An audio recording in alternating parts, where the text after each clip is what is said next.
함께 읽은 말씀으로 하나님이 보시는 것, 하나님의 나라와 비전이라는 제목으로 하나님 말씀 나누도록 하겠습니다. 비전은 보는 것입니다. 그 말 자체가 본다는 뜻이 있죠. 텔레비전, 멀리 있는 것을 보는 게 텔레비전입니다. 비주얼, 보는 것입니다. 하나님이 보시는 것, 하나님이 무엇을 보시느냐?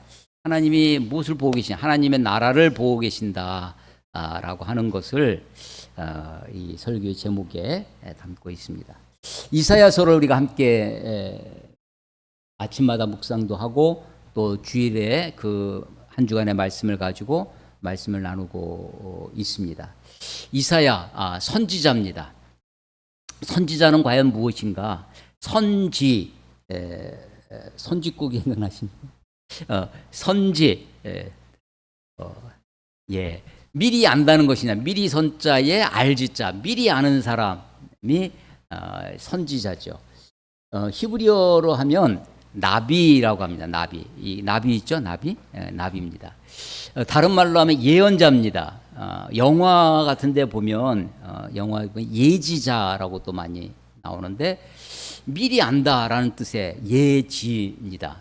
그런데 우리 성경에 나와 있는 선지자, 나비라고 하는 그 히브리어에 나와 있는 나비라는 말에 합당하게 쓰려면 미리 예자를 쓰는 것보다 맡을 예자를 쓰는 것이 맞습니다. 예금, 돈을 맡기는 거죠. 예탁 할 때 맡길 예자를 써서 하나님의 말씀을 맡은 자라는 뜻으로 우리가 이해를 하는 것이 좋습니다. 물론 예언자들 중에는 물론 선지자, 예언자, 선지자 모세도 선지자라고 했어요. 모세가 나와 같은 선지자가 오실 것이다라고 이렇게 얘기를 했는데 자기도 선지자라는 거죠.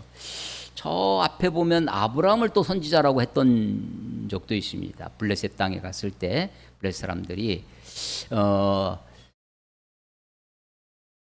그러다가 선지자가 본격적으로 등장하게 된 것은 엘리야 때입니다. 그의 제자 엘리사, 이 선지자들은 글을 남기진 않았어요. 말로만 예언 활동을 했습니다. 그래서 말로만 한 선지자다 해가지고 그래서 입구자를 쓰는 거죠. 구두 선지자라고 합니다. 우리 이사야를 비롯해서 이사야, 예레미야, 에스겔 혹은 다니엘, 호세아 뭐 이런 사람들 문서 선지자라고 합니다. 무엇인가 글을 남겨둔 것이죠. 글을 남겨두면 그 글을 어떻게 읽을까요? 요즘은 우리가 뭐 인터넷에다 무슨 글을 쓰면 동시에 전 세계 사람들이 동시에 볼 수 있습니다. 지금 우리가 무엇을 쓰면 책을 쓴다든지 그러면 인쇄를 해서 많은 사람이 읽을 수 있어요. 이사야가 이것을 썼을 때 그것을 과연 몇 사람이나 볼 수 있을까요? 아주 소수가 이것을 보았을 것입니다. 그럼 그런데 왜 글로 썼을까요? 그것은 당대 사람들뿐만 아니라 그것보다도 후대 사람들을 위해서 이 예언의 말씀을 이렇게 글로 남겨두었을 것입니다. 이 선지자가 무엇인가 하나님의 뜻을 받아서 하나님의 말씀을 맡은 자, 나비, 하나님의 말씀을 그래서 어떤 성경에는 이것을 대언자라고 번역하는 데도 있어요. 하나님의 말씀을 받아서 대신 전하는 사람이라는 것이죠. 하나님의 말씀을 전할 때 그 말씀이 듣는 사람들 굉장히 제한적입니다. 또 읽는 것도 제한적이에요. 그런데 그것을 그 당시 많은 사람들에게 전파되도록 하기 위해서 선지자가 다양한 예언 활동을 합니다. 그 다양한 예언 활동 중에는 온몸으로 역할 연기하듯이 그렇게 살아갑니다. 심지어는 그의 삶 자체가 예언이에요. 하나님의 뜻을 우리들에게 보여주시는 물고기 뱃속에 들어간 요나의 삶 자체가 사흘 동안 물고기 뱃속에 들어갔던 것이 후대에 예수님께서 땅속에 묻혀서 사흘 동안 있었던 것을 우리에게 보여주는 것과 같은 그런 거죠. 뭐 선지자가 옆으로 누워서 그것을 몇 년씩 누워 있어요. 그럼 여러분 이게 밤에 한쪽으로만 누워 있으면 어떻게 돼요? 힘들죠. 그런 그 고통의 모습, 막 벌거벗고 막 길거리 돌아다니면서 그런 모습들, 이런 모습들을 자기의 온 몸으로, 그 중에 또 하나가 있으면 호세아처럼 음란한 아내를 맞이하는 거죠. 그 여인을 다시 데려오고 다시 데려와서 그와 함께 살아갑니다. 이사야는 그의 두 아들이 징조와 예표가 되게 했다라고 해요. 첫째 아들의 이름이 스알, 다 이렇게 증발되어 있죠. 스알야숲, 첫째 아들의 이름이에요. 뜻이 뭐라고 그랬죠? 남은 자는 돌아올 것이다. 스알야숲. 두 번째 아들의 이름은 마할살렐 야스바스. 그래서 8글자예요. 4글자, 8글자. 무슨 뜻이냐면 노력이 빠르다. 하나님의 심판이 빨리 올 것이다. 라고 하는 거죠. 그렇게 그래서 그 아들이 지나갈 때마다 스알야수 하면서 사람들은 그 메시지를 듣고 있는 거죠. 그 예언자들이, 선지자들이 다양한 형태로 예언 활동을 했다라고 하는 것입니다. 그 예언자들의 내용을 보면, 선지자들의 그 예언의 내용들을 살펴보면, 그들의 예언의 주 내용이 그 당시의 사회, 특별히 누구였냐면 왕입니다. 왕권을 가지고 있는 사람을 견제하고 그들을 비판하는 당대의 일들을, 또 지난 과거와 현재를 진단하고 그것에 대한 평가하고 그들이 하나님의 말씀으로부터 얼마나 떨어져 있는지를 이야기하는 과거와 현재의 이야기가 주를 이루고 있어요. 이것이 약 80%, 90%는 대부분 과거와 현재의 이야기입니다. 먼 미래의 이야기를 미리 예언하는, 미리 말하는 것이 10%, 좀 많으면 한 20% 정도 미래의 이야기를 예언하는 것이 있어요. 그런데 이 미래를 이야기한다고 했을 때도 개인의 길흉화복, 개인의 길흉화복을 이야기하는 점쟁이식 예언은 하나도 없습니다. 그런 것은 구약 성경의 레위기나 신명기에 있는 것처럼 모세의 율법에 의하면 돌로 쳐 죽이라 할 정도로 하나님이 극히 싫어하시고 금하신 일이죠. 그러면 예언자들이 말한 먼 미래의 이야기는 도대체 무엇이냐 하면은, 그것은 하나님이 인류를 구원하시기 위한 구원사, 하나님의 나라의 도래, 하나님의 나라가 어떻게 임할 것인지라고 하는 하나님의 나라의 도래에 관한 하나님의 구원의 역사를 이야기한 것이다. 이스라엘이라고 하는 나라에 대해서도 얘기하신 것이 있어요. 그것이 봐라, 이 나라의 미래를 얘기한 것이 아니냐. 우리나라의 미래에 대해서 하나님이 알려줄 수 있지 않느냐 라고 하는 사람도 있는데, 그렇지 않습니다.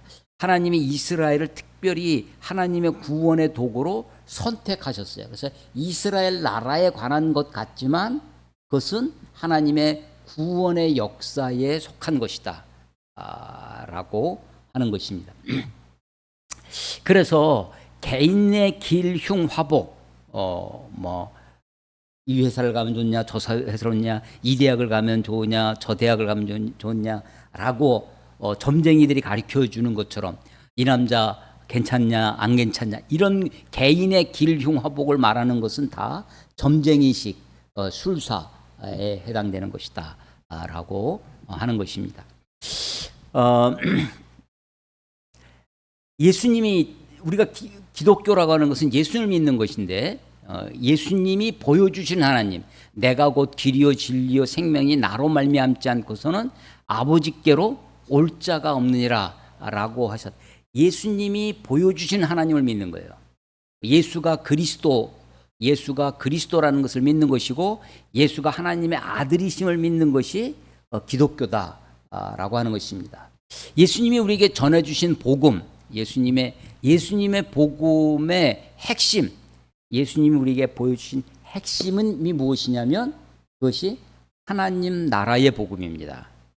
우리가 복음서 말씀을 나눌 때 몇 번 말씀을 드렸는데 예수님의 복음의 핵심이 뭐라고요? 하나님 나라의 복음이에요. 그래서 예수님의 공생애의 첫 마디, 예수님이 공생애를 시작하시면서 이 마귀에게 시험을 받으시고 40일 동안 금식하시고 그 시험 받으시고 그리고 침례를 받으십니다. 그때 하늘에서 성령이 비둘기같이 임하시면서 이는 내 사랑하는 아들이니 라고 하셨던 그 일 후에 이제 복음을 공생애가 시작되십니다. 공생애가 시작되시는 그 공생애의 첫 마디가 뭐냐? 회개하라 천국이 가까웠느니라. 마태복음 버전입니다. 마가복음 버전은 때가 찼고 하나님의 나라가 가까웠으니 회개하고 복음을 믿으라. 이게 마가복음 1장 15절입니다. 여러분 마태복음과 마가복음이 어떤 게 먼저 쓰여졌을까요?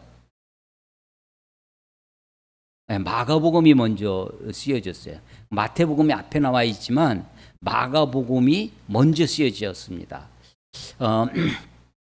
마가복음 1장 15절에 때가 찼고 하나님의 나라가 가까웠으니 하나님의 나라가 가까웠다. 이게 예수님의 복음이에요. 그러니까 너희는 어떻게 하라는 거예요? 그 앞에 때가 찼고 하나님의 나라가 가까웠으니 회개야. 왜 회개해야 될까요? 하나님 나라가 가까웠는데 하나님의 나라가 임하면 우리에게 뭐가 임하는 거예요? 심판이 오는 거예요. 심판이 오는 거예요. 그러니까 회개하지 않으면 그 하나님의 나라를 맞이할 수가 없어요. 아까 내 평생의 소원, 그 다음에 대속해 주신 사랑을 대속해 주셨다는 게 뭐예요? 대신 속해 줬다는 거. 무엇을? 내 죄를 내가 죄의 빚쟁이에요. 엄청난 죄를 지어서 그 빚을 탕감할 수가 없어. 그 죄 때문에 죽을 수밖에 없는데 그 죄값을 예수님이 대신 속했다는 게 이게 속전을 이것은 아주 경제적인 용어입니다. 이 단어가 사실은 대신 값지불을 해줬다는 거예요. 대속해 주신 사랑을 간절히 알기 원하네. 하나님의 나라가 우리에게 임하면 하나님의 심판이 우리에게 이루어질 것입니다. 그 심판에 살아남을 자가 없어요. 오직 한 길이 있습니다. 회개하는 것입니다. 오직 한 길, 대속, 내 죄값을 대신 지불하시는 예수님의 은혜, 예수님의 사랑이 있어야 하는 것이죠. 그 하나님의 나라는요, 그것을 마태복음으로는 어떻게 되어 있다고요? 마태복음 버전에 때가 찼고 천국. 그 마가복음은 하나님의 나라라고 되어 있는 거지. 회개하라 천국이 가까웠느니라. 천국은 우리 천국이 김밥도 천국이 있는데 우리가 아주 좋은 데 가면 여기가 정말 천국 같네 그러잖아요. 사람들은 천국이 어떤 걸로 각인이 되어 있냐면 좋은 곳으로 되어 있어요.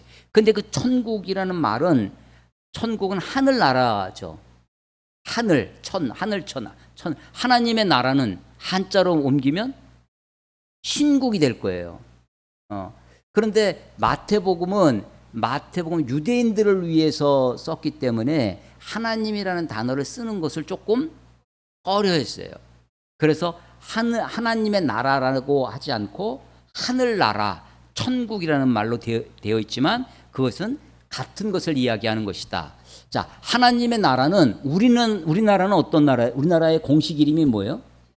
대한민국입니다. 고종이 조선에서 새롭게 나라를 바꿨어요. 대한제국입니다. 제국은 뭐예요? 황제의 나라죠. 그런데 임시정부 3.1운동 이후에 상해에서 임시정부를 만들고 헌법을 임시 헌장을 만들었어요. 그때 뭐라고 하냐면 대한 백성들의 나라, 민국이라는 거예요. 하나님의 나라는 어떤 거예요? 제국도 아니고 민국도 아니고 하나님의 나라는 신국, 예. 왕국입니다. 왕국이에요. 왕의 나라예요. 바실레이아라고 그러죠. 바실레이아 왕국입니다. 왕국이에요. 그러니까 우리 하나님의 나라는 하나님이 왕이 되는 나라예요. 하나님이 왕이신 나라. 그런데 이 왕은 폭군이 아닙니다. 바로나 다른 아수르나 바벨론처럼 그렇게 백성들을 억압하고 강제하는 그런 나라가 아니라 하나님은 어떤 분이시냐면 사랑의 하나님이세요. 그래서 하나님의 나라는 왕국이지만 그 왕으로 오시는 분은 예수님이 왕으로 오셨는데 그 예수님은 내가 너희들 중에 뭐로 있다고? 섬기는 자로 있느니라 라고 하는 거죠. 섬기는 왕입니다. 그래서 하나님의 나라, 하나님이 꿈꾸고 있는 하나님의 나라가 오늘 이사야 11장 오늘 본문 읽은 6절 이하입니다. 그때 이리가 어린 양과 함께 살며 표범이 어린 염소와 함께 누우며 송아지 어린 사자와 살찐 짐승이 함께 있어 어린아이에게 끌리며 암소와 곰이 함께 먹으며 그것들이 새끼가 함께 엎드러지고 사자가 소처럼 풀을 먹을 것이며 젖먹는 아이가 독사의 구멍에서 장난하며 젖된 어린아이가 독사의 굴에 손을 넣을 것이라. 이게 하나님의 나라라는 겁니다. 하나님의 나라. 하나님의 나라는 한마디로 한 단어로 하면 어떤 나라예요? 평화의 나라입니다. 평화의 나라입니다. 하나님이 지금 보고 계신 것이 무엇이냐면 하나님 나라예요. 하나님의 왕이 되신 나라. 그건 정말 평화의 나라입니다. 그 나라는 마치 에덴에 우리가 낙원을 잃어버리기 전에 하나님이 원래 창조하셨던 그 세상이 이런 나라였을 것입니다. 유교에서는 유교의 이상사회, 유교가 꿈꾸는 이상사회는 대동사회입니다. 그래서 대학가에서 축제를 할 때 대동제라는 이름으로 많이 해요. 대동, 크게 같다는 거죠. 근데 작게 달라. 그걸 뭐라 그래요? 네, 대동소이 하는 거예요. 대체로 이게 대동사회이죠. 평화의 궁극적으로 우리 인류가 특히 자연과학이 발달하고 또 계몽주의가 그래서 이 합리주의 우리가 인간의 과학이 발달하고 문명이 더 발전하고 하면 그야말로 이상사회가 이루어질 줄 알았어요. 자연과학이 그런데 가면 갈수록 1차 세계대전, 2차 세계대전을 겪으면서 인류가 얼마나 허망한 존재인지를 알게 되어졌습니다. 자연과학이 더 발전하고 문명이 고도로 지금 아마 우리 가운데 있는 두려움 중에 하나가 뭐냐면 AI 세계가 도대체 어디로 발전할 것인지 이 AI 세계가 인류를 우리 문명을 우리 사회를 어떻게 변화시켜 갈지 그 속에 인간은 도대체 어떤 존재가 될지에 대한 두려움이 우리에게 있죠. 하나님이 꿈꾸는 하나님이 바라다보고 있는 오늘 설교의 제목이에요. 하나님이 바라다보고 있는 하나님의 나라. 예수님은 그 하나님의 나라가 가까이 왔다는 것은 그 희망입니까? 아니면 두려움입니까? 하나님의 나라가 가까이 왔다는 것은 아직은 아니에요. 아직은 오지 않았어요. 하나님의 나라가 가까이 왔다는 것은 아직은 오지 않았다는 겁니다. 그런데 멀리 있지는 않다는 거예요. 그러니까 지금 어떻게 하라는 거예요? 회개하라는 거죠. 그리고 복음을 믿으라. 이게 예수님의 말씀인 것이죠. 예수님 이 이사야서를 우리가 묵상하고 있는데 읽고 있고 말씀을 나누고 있는데 이사야서를 제5복음서라고 합니다. 구약에 있지만 예수님이 오시기 전에 약 700 몇십 년 전에 기원전 8세기 전에 쓰여진 거예요. 요즘 새로 개봉한 영화 오디세이 그것도 기원적 약 2000년 전에 쓰여진 거예요. 그러니까 우리가 기원전 8세기에 이사야가 이런 문서를 남겨놨다는 것에 아니 우리는 이 옛날에 문헌이 없잖아요. 그러니까 우리식으로 생각해서 처음에는 모세가 기원전 1450년경에 모세오경을 썼다니 이게 말이 되냐? 그런 게 어디 있냐? 라고 했는데 함무라비 법전이 발견이 되죠. 함무라비 법전이 기원전 2000년경에 그 비석이에요. 그런 것들이 해석이 되기 시작하면서 또 로제타 스톤이라고 하는 것들이 발견이 되고 그것을 해석해내기 시작하면서 이 피라미드에 있는 이집트의 이런 상형 문자 같은 것들을 우리가 해석하기 시작하면서 그때도 문자가 있었고 그때도 이런 기록들이 있었다라고 하는 것이죠.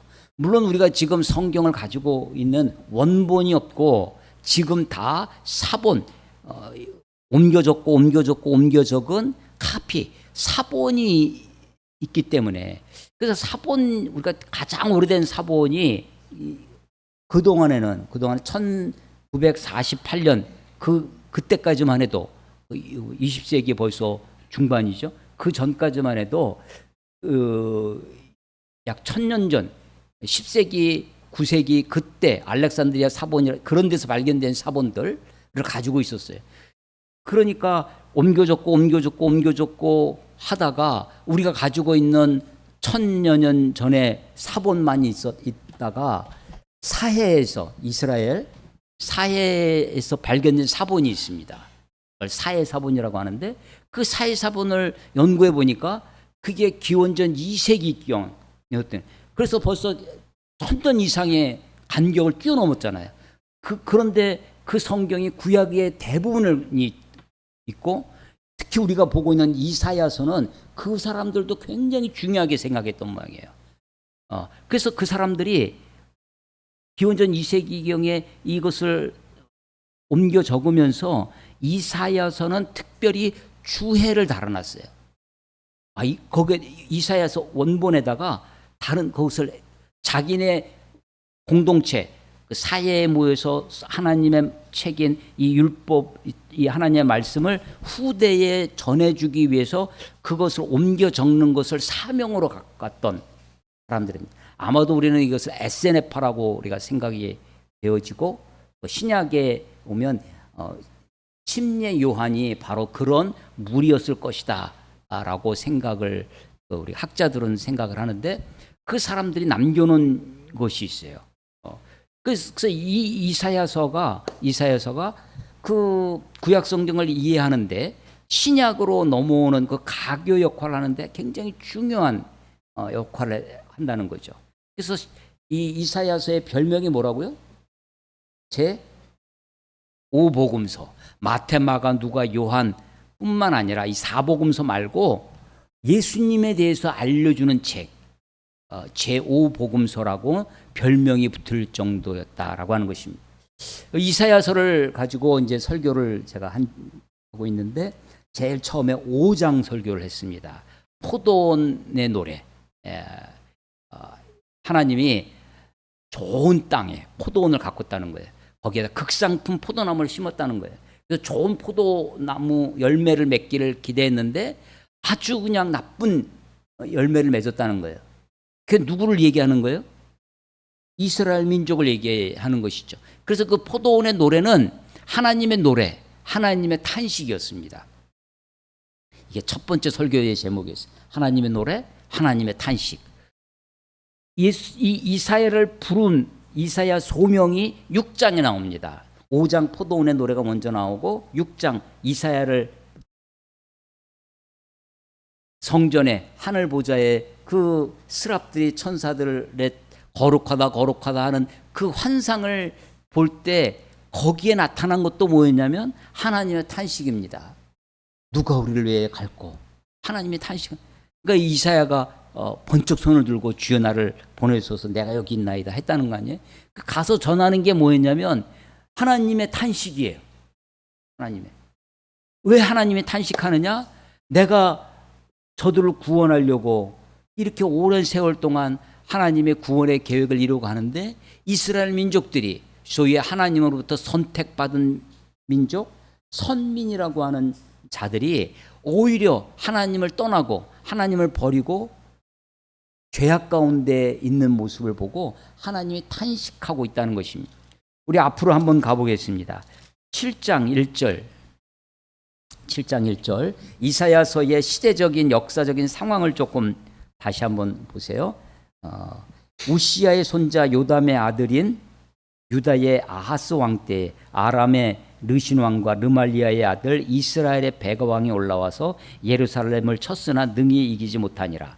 예, 남북이 대치된 상황입니다. 북왕국 이스라엘 위에 아람이라고 하는 나라, 수리아라고 하는 아람, 거기에 수도가 다메섹, 다마스커스고 거기에 르신 왕이 있었어요. 그 아람과 북이스라엘이 그 더 위에 아수르가 막 일어나고 있는 거예요. 아시리아, 아수르 제국이 일어나면서 이 아수르가 아주 잔인한 제국으로 많은 나라를 정복하고 무자비하게 정복해 하는 그 바람에 막 일고 내려온. 그래서 대항하기 위해서 아람과 북이스라엘이 동맹을 맺고 밑에 있는 남왕국 유다까지도 너희도 이 동맹에 합류해서 아수리에 대항하자라고 했는데 남유다가 거절을 합니다. 그랬더니 북이스라엘과 아람이 그 동맹을 맺은 두 나라가 아수르에게 대항하기 전에 이 밑에 있는 유다를 먼저 공격해 와서 유다의 수도 예루살렘을 지금 공격하는 것입니다. 이때가 기원적 약 740년, 39년 그때예요. 그러니까 그로부터 약 12년, 18년 정도 지나면 722년에 북이스라엘이 망하는 겁니다. 그래서 막 쳐들어 내려올 때의 그 상황 속에 남왕국 유다의 예언을 하는 이사야가 왕들을 격려하는 겁니다.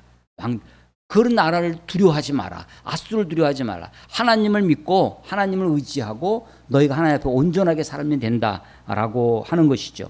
그렇게 해서 두 나라가 북이스라엘과 아람이 남유다를 쳐들어왔다는 거예요. 2절 어떤 사람이 다윗의 집에 알려, 남왕국 유다입니다. 알려 이르되 아람이 에브라임, 북이스라엘이에요. 에브라임과 동맹하였다 하였으므로 왕의 마음과 그 백성의 마음이 숲이 바람에 흔들림 같이 흔들렸더라.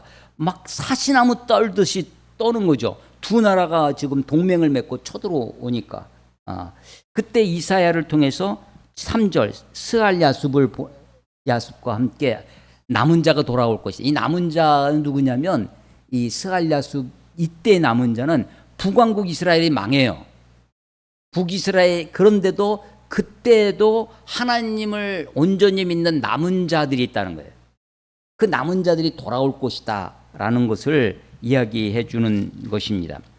그래서 이 남왕국 유다 왕, 이 아하스 왕에게 북이스라엘이나 아람 혹은 그 아수르 이런 것들 두려워하지 말고 나를 믿어라. 하나님을 믿어라. 하나님이 너와 함께 할 것이다 라는 징조를 보여주세요.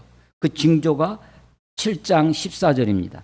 그러므로 주께서 친히 징조를 너에게 주실 것이라. 보라 처녀가 잉태의 아들을 낳을 것이요 그 이름을 임마누엘이라 하리라. 이것은 그 당시에 누구를 또 얘기를 하는 것이냐면 8장 1절에 마알살랄 하스바스라고 하는 이사야의 아들이죠. 이사야의 아들이 곧 태어납니다. 근데 그 이사야의 아들과 이 임마누엘이라고 하는 7장 14절에 이 처녀가 잉태 아들을 낳는 것은 서로 오버랩됩니다.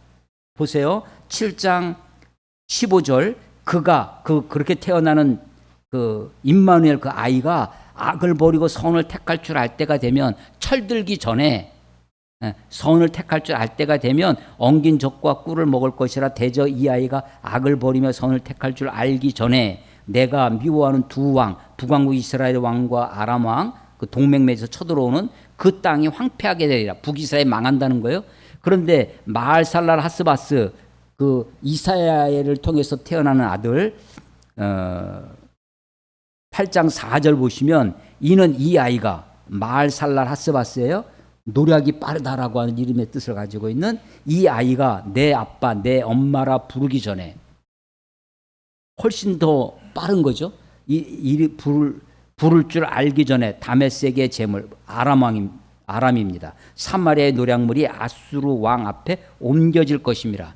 그러니까 이 아이가 젖되기 전에 그 노략이 빨리 임한다고 하는 거예요. 그래서 이 문구가 비슷하잖아요. 이 임마누엘 문구랑 마알살라하스바스. 그래서 이 아하스 왕에게 이사야의 아들이 태어나는 것이 징조가 된다는 거예요. 그런데 신약의 저자들은 이 임마누엘을 누구로 봤다는 거예요? 예수님으로 봤다는 것입니다. 이건 마치 이렇게 이해를 하셔야 됩니다. 제가 이제 좋아하는 산 중에 지리산이 있는데 지리산을 아직까지 4번밖에 못 가봤어요. 천왕봉 제일 높은 30대 한 번, 40대 한 번, 50대 한 번, 60대 한 번, 작년에도 한 번 갔다 와서 거의 10년에 한 번꼴로 지리산 천왕봉을 갔었는데 지리산에 가면 좋은 게 제 눈에 아주 그냥 그렇게 그려지는 장면이 뭐냐면 깊은 계곡을 따라 올라가서 산에 올라가면 저 산 밑에서 보면 저 산이 끝인 것 같아요. 다 올라가서 보면 그 앞에 또 산이 있어. 그 산 가기 위해서 또 내려갔다가 또 올라갑니다. 그 산이 정상인 줄 알았는데 가서 보면 그 앞에 또 산이 있어요. 제일 높은 산에 천왕봉에서 올라가서 보면 이 운무 새벽에 해 뜨는 모습을 보기 위해서 어두운 새벽에 올라가거든요. 해 뜨는 장면을 보면서 운무 그 안개 낀 그 멋진 장면이 있어요. 운무가 싹 거치고 나면 산 넘어 산이 제일 높은 산에서 보면 쭉 보이는 거예요. 그래서 앞에 있는 산은 진한 산이죠. 조금 더 흐린 산, 흐리고 저 멀리 있을수록 흐려 보입니다. 그래서 그게 저게 산인지 뭔지 어떤 저 산이 그 산인지 모를 정도로 그렇게 보입니다. 무슨 얘기를 하려고 하느냐면요. 예언자들이 주로 예언 활동의 중심은 당대와 과거, 지난날에 너희가 어떻게 살아왔다. 지금 너희들이 어떻게 살고 있다. 그게 주입니다. 그 내용이 주예요. 그런데 미래 이야기가 있다고 그랬습니다. 근데 그 미래 이야기는 먼 미래는 아주 먼 산은 흐리흐리하게 보여요. 가까운 산은 좀 진하게 보입니다. 산 넘어 산이 있는 것처럼 혹은 내가 계곡에 데려가 있으면 작은 산도 그게 전부처럼 보여요. 내가 눈앞에 있는 산이. 근데 올라가서 보면 그게 전부가 아니야. 더 먼 산이 있어요. 더 큰 산이 있어. 예언자들의 예언, 선지자의 예언이 다중 예언이라고 합니다. 혹은 복합 예언이라고도 하는데 오늘 요것을 얘기하는 것 같아요. 지금 당대의 바로 앞에 걸 얘기하는 것 같아요. 그런데 그것이 그 예언이 멀리 중첩되어 있어서 그것이 그 다음 세대, 그 다음 때. 그래서 큰 봉우리가 몇 개 있습니다. 북왕국 이스라엘이 망하는 것이 한 봉우리예요. 남왕국 유다가 멸망하는 게 또 한 봉우리입니다. 포로로 잡혀가는 것이 또 한 봉우리야. 거기서 돌아오는 것이 또 한 봉우리예요. 예수님이 오시는 것이 한 봉우리, 큰 봉우리죠. 근데 그게 전부가 아니라 예수님이 십자가에 죽으시고 부활하고 승천하고 올라가셨어요. 그런데 먼 훗날 그야말로 종말이 오는 예수의 재림의 큰 산이 있어요. 근데 그 재림의 산은 흐리하게 보이지만 분명하게 보입니다. 그래서 높은 산에 올라가서 보면 그게 쭉 보이는 것처럼 산봉우리 밑에 있을 때, 계곡에 있을 때는 앞이 안 보여요. 캄캄합니다. 답답합니다. 어디가 어디인지 방향을 잃을 수도 있어요. 근데 산 위에 올라가면 그게 보이는 거죠. 한 봉우리 올라가면 저쪽으로 가야 되겠구나. 계곡에 빠질 때가 있어요. 어둡고 이렇게 사는 것이 전부있냐 하는 것처럼 살아갈 때가 있어요. 그런데 계곡에 올라가서 보면 저 산이 저 끝에 우리가 가야 할 산이 있구나라는 것을 보게 되는 것입니다. 예언자가 지금 당장 아하스 왕 때 북왕국 이스라엘과 아람이 쳐들어오는 거예요. 당장 눈앞에 있는 일이 큰 일 같아요. 그래서 그것에 대해서 격려하고 그 일을 어떻게 이겨내야 할지 선지자가 그것에 대해서 말씀하는 것 같아요. 그런데 그 일이 복합예언이라는 거예요. 다중예언이라서 그 일이 먼 훗날 태어나실 예수 그리스도의 모습을, 그러니까 신약의 저자들이 그걸 봤다는 거예요. 그래서 이사야 7장에 있는 말씀이 처녀가 잉태의 아들을 낳을 것이요 그 이름을 임마누엘이라 하리라. 바로 그것이 예수인 이 베들레헴에 태어나신 이 예수를 통해서 이루어지는 것이구나라는 것을 보게 된다라고 하는 것입니다. 자, 마하살랄 하스바스라고 하는 아들이 태어났어요. 8장 6절 보세요.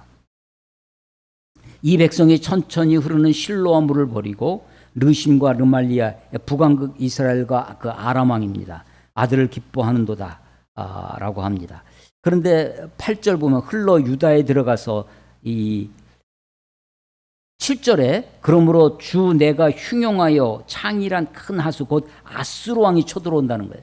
실로와 물 잔잔히 흐르는 그 천천히 흐르는 하나님의 평화의 그것을 버리고 다른 데 눈을 돌리고 있을 때 오히려 아주 창이란 큰 하수 같은 마치 그것은 유브라데스 강과 같습니다. 아수르 땅이 그 땅이었거든요. 티그리스 강과 유프라데스 강의 그 범람하는 그 강입니다. 그 아수르 왕이 쳐들어온다는 거예요. 그 물이 어디까지 오냐면 8절에 있는 것처럼 유다까지 미치는 거예요. 유다에 들어와서 거기서 목에까지 미치는 거예요. 목까지 차지만 완전히 차진 않습니다. 그래서 남한국 유다를 굉장히 위협하지만 그걸로 그러니까 네가 아수르나 혹은 북왕국 이스라엘 이런 거를 두려워하지 말고 나를 믿어라 라고 하는 것입니다. 임마누엘이여 그가 펴는 날개가 내 땅에 가득하리라. 하나님이 그때에도 임마누엘 하나님이 우리와 함께 하신다라고 하는 것입니다. 그런데 그럼에도 불구하고 9절 봐보세요. 8장 9절. 너희 민족들아, 북왕국 이스라엘을 얘기하는 거예요. 너희 민족들아 함성을 질러보아라. 그러나 끝내 패망하리라. 너희 먼 나라 백성들아 들을지어다. 너희 허리를 동이라. 그러나 끝내 패망하리라. 너희 허리에 띠를 띠라. 그러나 끝내 패망하리라가 3번씩 나오죠. 북왕국 이스라엘이 결국은 멸망할 것이다 라고 하는 것입니다. 10절 너희는 함께 계획하라. 그러나 끝내 이루지 못. 북왕국 이스라엘과 아람이 동맹을 맺어서 한다 할지라도 그것을 이루지 못한다라고 하는 것입니다. 말해보라. 끝내 시행되지 못하리라. 이는 하나님이 우리와 함께 계심이냐. 하나님이 우리와 함께 계신다. 이게 뭐예요?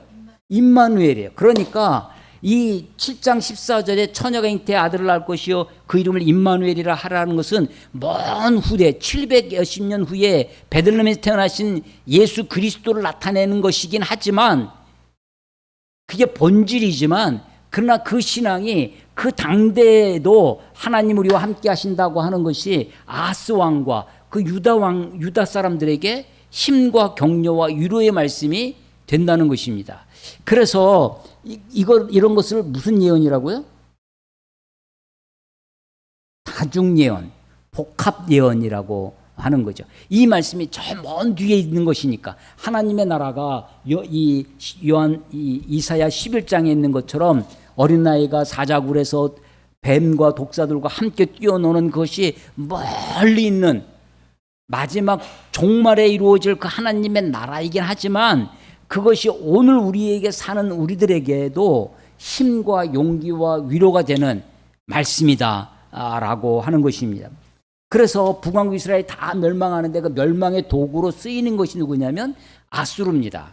아수르에 의해서 북왕국 이스라엘이 끝내 패망하리라. 저들이 끝까지 돌아오지 않아요. 북왕국 이스라엘과 남왕국 유다가 둘로 나뉘어졌는데 북왕국 이스라엘은 왕이 19명이 나옵니다. 19대까지 되어지는데요. 19대 왕 중에 한 왕도, 어떤 왕도, 이 열왕기서의 특징이 뭐냐면 왕들을 다 평가합니다. 여호와 보시기에 악하였더라, 여호와 보시기에 선하였더라. 남왕국 유다는 그래도 개 중에 선한 왕들이 있었어요. 여호와 보시기에 선히 행하여. 그런데 북왕국 이스라엘은 그게 한 명도 없어요. 한 명도. 다 바알 숭배자들이 되고 다 하나님을 섬긴다고 하면서 금송아지 만들어서 우상을 숭배하는 것이, 그래서 그 나라가 먼저 망하는 거예요. 722년에 끝내 패망하리라. 끝내 패망하리라. 그 심판의 도구로 쓰인 것이 어느 나라라고요? 아수르라고 하는 것입니다. 그렇게 멸망을 하는데 도 우리 지난주에 말씀 나눴던 9장 6절, 이는 한 아이가 우리에게서 낳고 한 아들에게 주신 바 되었는데 그의 어깨에는 정사를 메었고 그의 이름은 기묘자라, 모세라, 전능하신 하나님이라, 영존하신 아버지라, 평강의 왕이라. 이게 바로 예수님을 얘기하는 것이다 라고 하는 것이죠. 그런데 그것이 먼 후에 710년 후에 예수님이지만 7절, 그 정사와 평강이 더함이 무궁하며 또 다윗의 왕자와 그의 나라에 군림하여 그 나라를 굳게 세우고 지금 이후로 영원히 정의와 공의로 그것을 보존하실 것이라. 만군의 여호와 열심히 이를 이루시리라. 하나님 만군의 전능하신 올마이티 가시라는 뜻이라고 했죠. 만군. 그 하나님, 전능하신 하나님은 굳이 열심히 할 필요가 없는데 그냥 한 번에 하시면 될 텐데, 하나님의 열심은 단번에 이루시는 것이 아니라 시간을 두고 행하시는 분이십니다. 그래서 그분이 정의의 나라, 공의로운 나라를 이루어 가실 것이다 라고 하는 것을 이야기하고 있어요. 그래서 하나님이 그래서 하시는 일이 뭐냐? 8절, 9장 8절, 주께서, 하나님께서 야곱에게, 북왕국입니다. 북왕국 이스라엘에게 말씀을 보내시며 그것을 이스라엘에게, 북이스라엘에게. 그래서 이 이스라엘이라는 말이 이스라엘 전체를 얘기하는 것인지 북이스라엘 얘기하는 것인지 이걸 좀 구별해 볼 줄 알아야 되는데, 북이스라엘이에요. 하나님이 야곱에게 말씀을 보내셨어요. 이 말씀이 마치 의인화되어 있습니다. 말씀을 보내시며 누구를 통해서 보내시는 거냐면 선지자를 통해서, 엘리야, 엘리사, 호세야, 이런 선지자를 통해서 북이스라엘에 활동했던 선지자들이 있어요. 말씀을 보내셨습니다. 그것을 이스라엘에게 임하게 하셨은즉 모든 백성이 에브라임 북이스라엘 10개 지파 중에 가장 주도적인 지파가 에브라임이라고 그랬죠. 에브라임과 사마리아는 북이스라엘의 수도라고 그랬습니다. 주민이 알 것이거늘 그들이 교만하고 완악한 마음으로 말하기를 벽돌이 무너졌으나, 하나님이 심판의 채찍을 드신 거예요. 그래서 벽돌이 무너졌어. 그러면 우리는 다듬은 돌로 쌓지, 뽕나무들이 찍혔어요. 그러면 백향목을 갖다 심으면 되지, 그것으로 대신하리라 라고 말한다는 거예요. 그럴 때 하나님의 채찍을 맞을 때 하나님께 돌아와야 되는데 돌아오지 않아요. 그래서 결국은 어떻게 되느냐? 그러므로 여호와께서 르신의 대적들을 일으켜 그를 치게 하시며 그의 원수를 격동시키시니 앞에는 아람 사람이며 뒤에는 블레셋 사람이라 그들이 모두 입을 벌려 이스라엘을 삼키리라. 북이스라엘이에요. 이스라엘 삼키리라. 그럴지라도 여호와의 진노가 돌아서지. 이스라엘이 저렇게 짓밟히고 있어요. 북이스라엘이. 그래도 하나님의 진노가 돌아서지 않는 거예요. 그의 손이 여전히 퍼져 있으리라. 자, 보세요. 12절 끝에 여호와의 진노가 돌아서지 아니하며 그의 손이 여전히 퍼져 있으리라 라는 말씀이 있는데, 17절 끝에 그럴지라도 여호와의 진노가 돌아서지 아니하며 그의 손이 여전히 펴져 있으리라. 21절 9장 22절 끝에 그럴지라도 여호와의 진노가 돌아서지 아니하며 그의 손이 여전히 펴져 있으리라. 10장 4절 중반 이후에 그럴지라도 여호와의 진노가 돌아서지 아니하며 그의 손이 여전히 펴져 있으리라.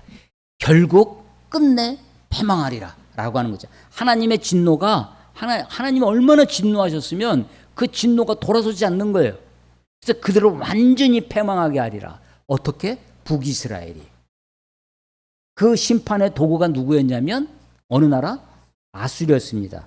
10장 5절 아수르 사람은 화 있을진저 그는 내 진노의 막대기요 그 손의 몽둥이는 내 분노라. 하나님의 진노, 하나님의 분노의 막대기가 아수르였어요.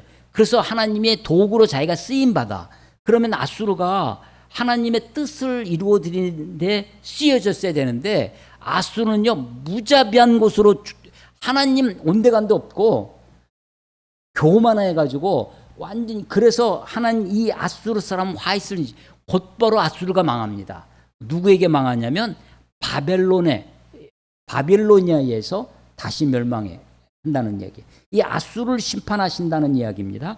10장 20절 그날에 이스라엘의 남은 자 북이스라엘이에요. 북이스라엘이 하나님의 진노 아래 결국 패망하는데 이스라엘의 남은 자와 야곱 족속의 피난한 자들이 다시는 자기를 친 자가 누구냐면 아수르죠.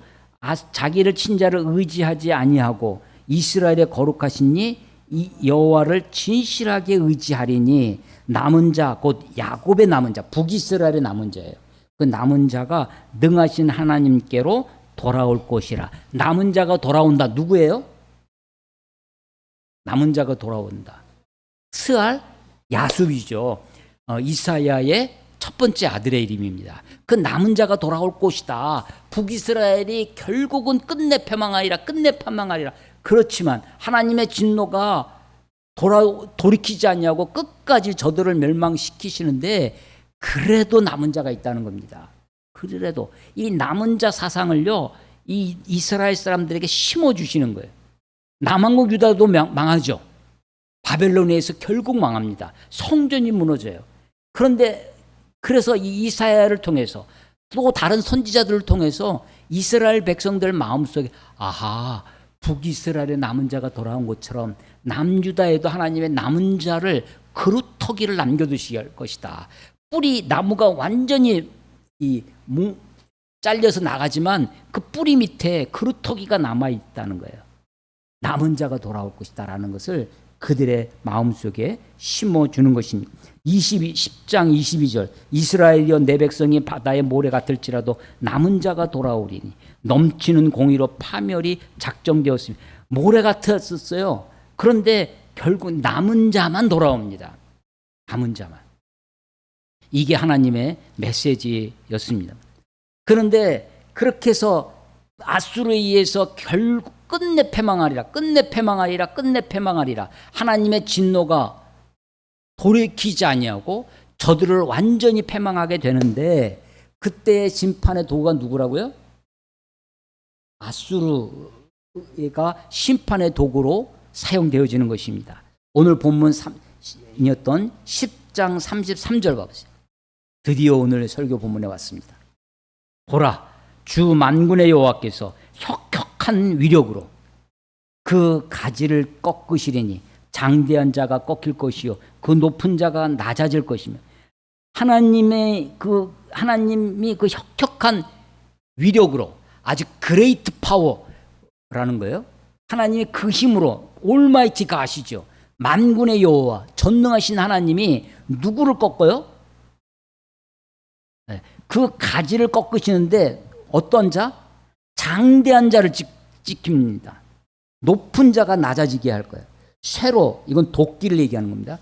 도끼 같은 거예요. 그 빽빽한 숲을 베십니다. 빽빽한 숲.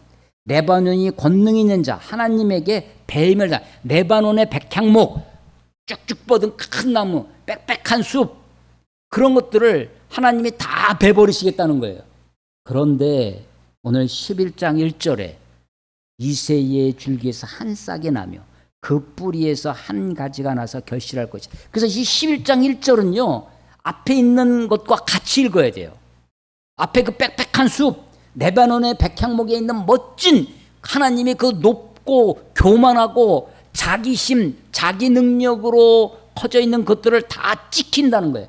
높은 자를, 장대한 자를, 빽빽한 숲을, 하나님의 권능이 있는 그 하나님이 다 베버리신다는 거예요.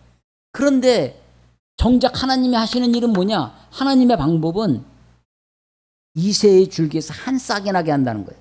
그 뿌리의 한 가지를, 그러니까 하나님의 방법이라는 거예요. 하나님의 길이라는 것입니다.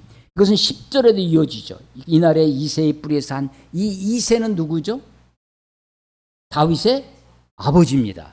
그래서 이새의 줄기에서 한 싹이 난다는 것은 다윗의 자손으로 오시는 예수님을 이야기하는 것이죠. 이것도 신약의 저자들이, 사도들이 이 말씀을 요 다윗 왕조가 이어져 내려오는 것, 그것으로 이야기하는 것이 아니라 결국 다윗 왕조도 586년에 바벨론에 의해서 완전히 망하죠. 그래서 이것이 다윗 왕조를 얘기하는 것이 아니라 다윗의 자손으로 오시는 예수 그리스도를 얘기하는 것이다. 베들레헴에서 말구에서 태어나신 그분, 나사렛에서 성장하셔서 33세에 결국은 십자가에 달려서 죽은 아주 연약하게 보이지만 그 이새의 줄기 한 싹처럼 하나님의 방법, 하나님의 길이 무엇이냐라고 하는 것입니다. 어제도 뉴스를 보면서 우리나라의 어떤 목사가 트럼프를 만났다고 하는 뉴스를 보았습니다. 사람들은 권력을 의지합니다. 사람들은 힘을 과시해요. 트럼프가 꿈꾸는 세상에 도대체 어떤 세상이었습니까? 하나님이 바라보고 있는 것은 이 11장 6절 이하에 이리가 어린 양과 함께 살며 표범이 어린 염소 함께 누우며 송아지 어린 사자가 살찐 짐승이 함께 있어 어린 아이에게 끌리고 암소와 곰이, 그래서 젖먹는 아이가 독사의 구멍에서 장난치고 젖된 아이가 독사의 굴에 손을 놓는 그런 그야말로 평화로운 나라. 이게 물론 이것은 먼 미래에 완성될 것입니다. 종말의 하나님의 나라에서 완성될 것이에요. 그러나 그것이 그때만 이루어지는 것이 아니라 오늘 우리가 꿈꾸고 오늘 우리가 애쓰고 오늘 우리가 갖고야 해야 할, 물론 죄성을 가진 우리가 서로 갈등하고 싸우고 전쟁이 있는 것을 인류의 역사의 현실 세계에서 이것을 우리가 부인하지 않습니다. 그 전쟁을 대비해서 우리도 국력도 키우고 국방력도 세우고 해야 될 것입니다. 외교의 지혜를 모아야 될 것을 알아요. 그러나 우리가 꿈꾸고 있는, 우리가 노력하고 애써야 할 것은 대동사회죠. 함께 사는 나라, 평화로운 나라를 꿈꾸고 그것을 위하여 살아가야 할 것입니다.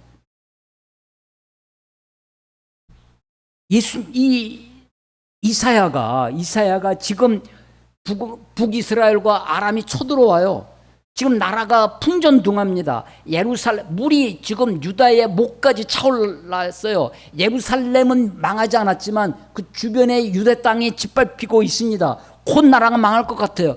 그래도 두려워하지 마라. 하나님이 너희와 함께 하시느니라. 임마누엘 되시느니라. 우리가 꿈꾸는 나라는 평화로운 나라를 꿈꾸고 살아야 한다. 지금 우리가 지금 높은 산에 올라가서 보니까 먼 산이 보이는 거예요. 이사야는, 선지자는 그 산에서 그것을 좀 보고 하나님이 지금 그것을 보여주고 있는 것이죠. 우리가 비록 계곡에 있어서 그냥 답답하고 어둡고 그 앞이 도대체 보이지 않는 세상 같아 들지라도, 그래서 우리가 산을 올라가야 돼요.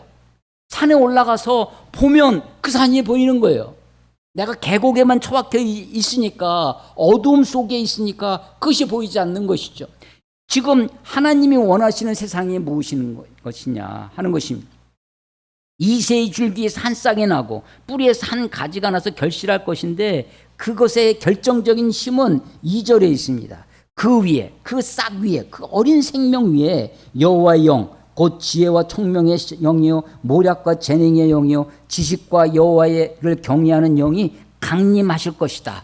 그래서 하나님의 성령이, 마치 예수님이 침례를 받고 올라오실 때 성령이 비둘기처럼 임하셨던 것처럼, 이사야 61장에 가면, 이사야 61장 1절에 보면 주 여호와의 영이 내게 내리셨으니 이는 여호와께서 내게 기름을 부으사 가난한 자에게 아름다운 소식을 전하게 하려 하심이라. 나를 보내사 마음이 상한 자를 고치며 포로된 자에게 자유를, 갇힌 자에게 노임을 선포하며. 이게 이사야 61장의 말씀이에요. 근데 누가복음 4장에 가면 그 예수님이 그 나사렛에서 공생애를 시작하실 때 나사렛 회당에 가십니다. 나사렛 회당에서 예수님 그 유대인들의 회당은 이 성인들이 이 순서에 따라서 율법책을 하나님의 말씀을 율법책을 읽는 거예요. 이 성경을 읽는 것이 굉장히 중요한 일이었습니다. 그때 당시에는 말씀을 이렇게 강론하는 것보다 성경을 읽는 일이 더 중요한 일이었어요. 근데 예수님 차례가 돼서 차례대로 성경을 갖다 줍니다. 그것을 읽은 게 어디냐면 바로 이사야 61장, 제가 조금 전에 읽었던 그 말씀을 읽습니다. 그러면서 이 말씀이 너희에게 이루어졌느니라. 그랬더니 나사렛에 있던 사람들이 깜짝 놀라는 거예요. 아니, 목수의 아들인데 우리가 너 어렸을 때 코 흘리면서 놀았던 걸 내가 다 봤는데 네가 이 주의 성령이 너에게 임해서 이 일이 너에게 이루어졌다고? 그래서 나사렛 사람들이 예수님을 절벽으로 끌고 가가지고 떨어뜨려서 죽이려고 했었던 적이 있어요. 그래서 예수님이 나사렛에서 있지 아니하고 이사를 가십니다. 예수님의 공생의 본거지가 베이스 캠프가 나사렛이 아니라 다른 도시였어요. 그게 가버나움입니다. 가버나움에서 베드로를 만나고 거기서 어부들을, 그래서 갈릴리 해변가의 도시 가버나움으로 옮기는 거예요. 그래서 이 이사야의 이 말씀이 당대에 그들을 격려하고 위로하고 그들에게 용기를 가지고 하나님 우리와 함께 하시니까 하나님의 뜻대로 살아야 되겠구나라는 것을 다짐하게 할 뿐만 아니라 그것에 이게 전부가 우리가 아무리 잘 살아도 여기가 이상사회가 되지 않습니다. 유토피아예요. 유토피아란 말이 뭐예요? 이 세상에 없다는 뜻이에요. 유토피아는 유가 부정어입니다. 없어요. 없는 거예요. 우리가 물론 좋은 공동체를 위해서 좋은 믿음의 사람, 사랑의 사람들 그것을 이루어 가기 위해 노력해야 되죠. 그러나 어떤 공동체도 이 땅에 있던 어떤 나라도 이 현실 세계에서 하나님의 나라를 이루지는 못한다는 것을 알아야 됩니다. 어떤 믿음의 공동체도 마찬가지예요. 다 죄인들의 모임일 뿐이죠. 그렇지만 하나님이 보고 계신 것이 있어요. 하나님의 나라를 보고 계십니다. 하나님이 보고 계신 것, 하나님의 비전이에요. 그것을 우리도 하나님의 시선, 하나님이 보시는 것을 우리도 같이 보아야죠. 예. 9절, 11장 9절. 내 거룩한 산 모든 곳에서 해됨도 없이 상함도 없을 것이니 이는 물이 바다를 덮음같이 여호와를 아는 지식이 세상에 충만할 것입니다. 바다에 물이 가득한 것처럼 그 충만한 세상. 여러분 근데 수면은 같아요.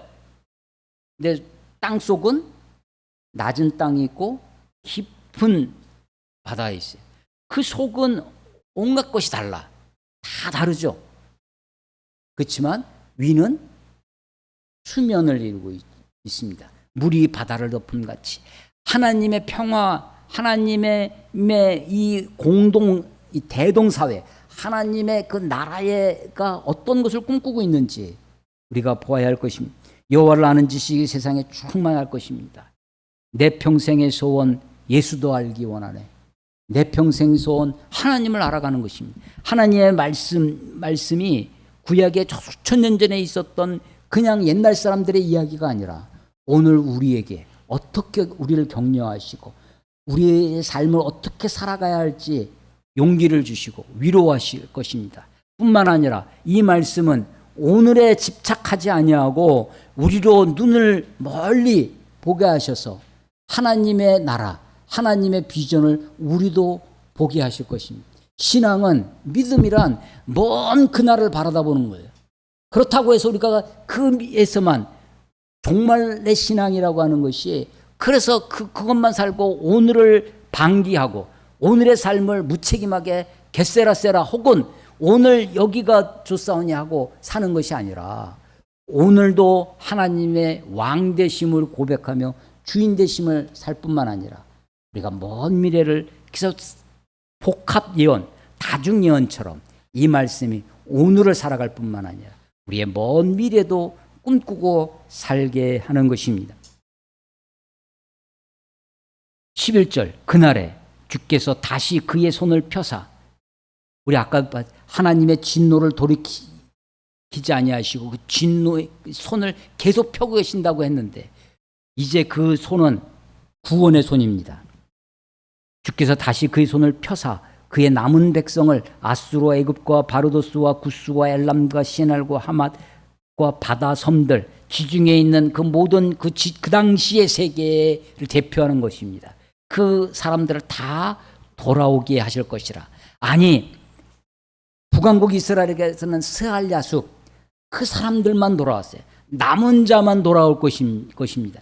현실 세계에서는 남은 자만 돌아올 것이에요. 그러나 마지막 때에는 그 나라는 그 온 세계 사람들 하나님이 돌아오게 하실 것입니다. 하나님의 나라, 하나님의 비전, 하나님이 보고 계시는 것을 우리도 같이 보는 믿음의 사람 되시기를 주의 이름으로 축원합니다. 기도하겠습니다. 하나님 아버지 은혜를 감사합니다. 오늘도 주의 말씀을 우리가 읽은 이 성경의 말씀이 하나님의 말씀으로 믿사와 그 말씀 한 절 한 절, 한 구절 한 구절을 붙들고 살기를 간절히 소망합니다. 하나님이 이것이 수천 년 전 그때 그 사람들에게 격려하고 위로하셨던 것처럼 오늘 우리에게 이 말씀이 힘이 되고 격려가 되고 생명이 되게 할 뿐만 아니라 이 말씀을 붙들고 우리가 살아갈 세상, 우리가 먼 미래에 이루실 하나님의 나라도 꿈꾸게 하여 주시옵소서. 예수님의 이름으로 감사하며 기도드렸사옵나이다. 아멘.